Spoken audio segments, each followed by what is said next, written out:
Je dis tout simplement que nous savons très bien que ça fait maintenant une dizaine d'années que le pays traverse des situations très difficiles. Nous sommes attaqués par des gens qu'on appelle des terroristes.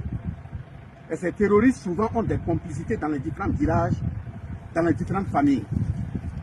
Pour prendre le cas du centre-ouest, le gouverneur vient de faire un communiqué pour dire que la forêt de Tchogo, il y a des orpailleurs à l'intérieur. Il a donné un délai pour qu'ils déguerpissent.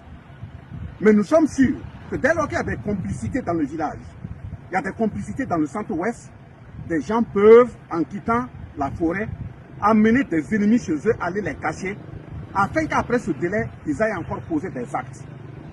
Si quelqu'un a un ami, quelle que soit sa nature, qui n'est pas du sanguier, il doit aller le présenter aux forces de l'ordre. Il doit aller le présenter au chef du village. Il doit aller le représenter au CVD, pour qu'on sache que tu as des étrangers chez toi.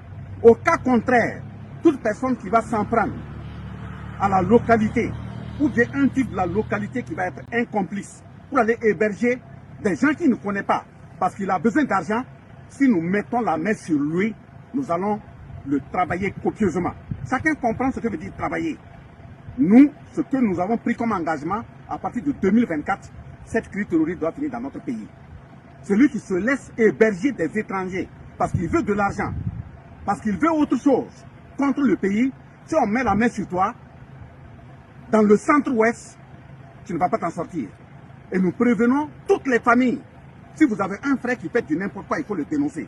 C'est ce message que j'ai à vous apporter et je le fais à partir du centre-ouest. On ne va pas s'amuser.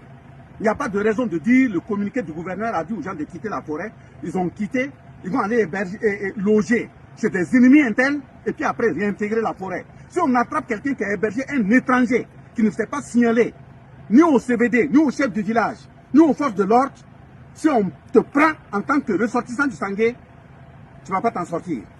Et j'assume mes propos.